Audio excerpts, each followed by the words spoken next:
Friends, मैं आज आप सबको कुरुक्षेत्र यूनिवर्सिटी के सिलेबस के under BCom fourth semester accounts पढ़ाने जा रही हूँ एंड मेरा चैप्टर नेम है valuation of goods. I hope आपको ये चैप्टर इजीली अंडरस्टैंड होगा एंड आई होप आपकी जो भी क्वेरीज हैं, जो भी प्रॉब्लम्स हैं, डाउट्स हैं, सब सॉल्व होंगे। Let's start friends. Meaning of goodwill. Goodwill का मतलब है गुड नेम और reputation earn by A firm. मतलब गुडविल का मतलब ये है कि एक गुड नेम कंपनी का और जो रेपुटेशन जो है अर्न की गई है एक फर्म फर्म की हेल्प से।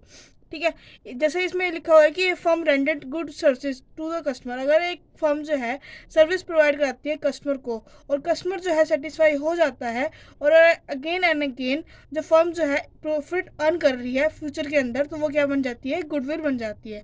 ठीक है, गुडविल का मतलब यही है कि वो अट्रैक्ट कर रही है कस्टमर को एक पर्टिकुलर बिजनेस के कंसर्न में।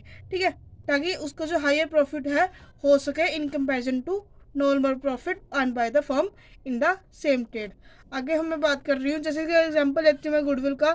जैसे हल्दीराम कंपनी है, ठीक है, अब उसका एक अच्छा नाम है, एक गुड नेम है, एक रेपुटेशन है, तो उसका जो प्रॉफिट है वो अर्ली नॉर्मल प्रॉफिट से ज़्यादा होगा। तो वो जो ज़्यादा प्रॉफिट होगा, ज़्यादा बेनिफिट जो होगा वो क्या बन जाएगा? गुडविल बन जाएगा। अब मैं इसकी बात करती हूँ आगे feature of goodwill. Feature of goodwill जो है कई फीचर्स हैं इसके, जैसे ये इंटेंजिबल एसेट्स हैं। ठीक है, इसकी वैल्यूएशन जो है वो जब बिजनेस सोल्व कर रहे हैं तब होती है। या फिर मैं इसके अदर फैक्टर्स की बात करूं तो इसमें ये डिफ़िकल्ट हो जाता है कि एक्सट्रैक्ट करने में इसकी वैल्यू ऑफ गुडविल। मतलब कि इसकी हम पोजीशन, एग्जैक्ट पोजीशन नहीं बता सकते कि वो कितने पॉइंट तक है हमारी गुडविल एक बिजनेस के लिए। जैसे एक असेट्स की बात करूं कि एक मशीनरी लगा लो, मशीनरी में हम उसकी वैल्यू कर सकते हैं कि हाँ इतनी पक्की है, इसकी इतने हमें अमाउंट मिल सकती है। लेकिन अगर गुडविल की बात करूं तो वो चेंज होती रहती है इंटरनल और एक्सटर्नल सर्कमस्टांसिस के अकॉर्डिंग।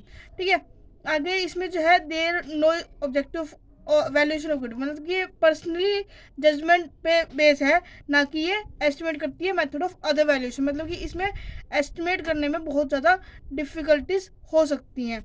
अगर गुडविल जो है परचेज भी हो सकती है और नॉन परचेज भी, मतलब कि हम इसको बेच भी सकते हैं या खरीद भी सकते हैं।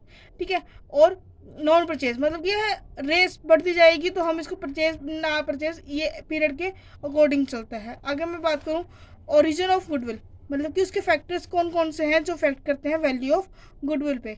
मतलब गुडविल को कौन कौन से जो फैक्टर्स हैं इंक्रीज कर सकते हैं या फिर डिक्रीज कर सकते हैं, वो चीज़ है इसमें। जैसे favourable location of the business, मतलब कि लोकेशन क्या है बिजनेस की। अगर लोकेशन जो है बिजनेस एरिया जो है उसका बेटर है तो वो अट्रैक्ट करेगी कस्टमर को और ज़्यादा गुडविल बन सकती है। आगे एफिशिएंसी ऑफ मैनेजमेंट की मैनेजमेंट जो है वो ज़्यादा से ज़्यादा इफेक्टिव है तो प्रॉफिट जो है हमारा इंक्रीज होएगा, जो रिजल्ट करता है in the value of goodwill. आगे लॉन्गेविटी ऑफ द बिजनेस, मतलब कि अगर उसके पुराने कस्टमर्स पहले से ही हैं, ठीक है, बिजनेस उसका पुराना है तो उसकी ज़्यादा गुडविल होएगी। लेकिन अगर उसे एक नई रेपुटेशन बनानी है period of number of customer, तो उसके कस्टमर जो होंगे बहुत कम होंगे। आगे नेचर ऑफ गुड, कि उसने जो बिजनेस में काम कर रखा है उसका गुड क्या है।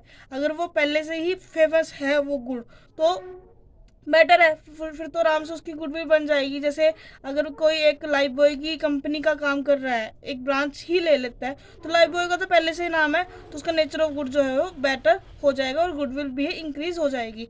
आगे पोजेशन ऑफ लाइसेंस, कि अगर उसने लाइसेंस ले रखा है नहीं ले रखा है, क्योंकि कई बिजनेस में हमें लाइसेंस की ज़रूरत होती है। लाइसेंस का मतलब ये है कि एक गवर्नमेंट सर्टिफिकेट दे देती है कि तुम इस काम का बिजनेस कर सकते हो। जैसे एक मैं अल्कोहल की बात करूँ तो अल्कोहल के लिए बिजनेस करने के लिए हमें लाइसेंस की ज़रूरत होती है।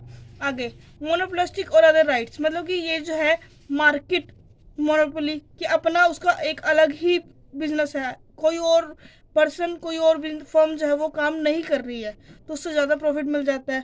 ठीक है, रिस्क इन्वॉल्व, कि कितना रिस्क इन्वॉल्व है। अगर उस बिजनेस के अंदर ज़्यादा रिस्क इन्वॉल्व है तो गुडविल कम होगी, अगर कम है तो गुडविल ज़्यादा होगी। आगे ट्रेंड ऑफ प्रॉफिट, कि प्रॉफिट एक बिजनेस के अंदर इंक्रीजली कॉन्टिन्यूसली बढ़ रहा है, अगर वो बढ़ रहा है तो गुडविल ज़्यादा है, अगर वो घट रहा है तो गुडविल कम हो सकती है। फ्यूचर कंपटीशन, कि हमारे सिर पर कोई और दूसरा पर्सन तो नहीं है जो दूसरे बिजनेस में लगा हुआ है, वही बिजनेस कर रहा है, तो वो कंपटीशन हमारा बढ़ा देता है।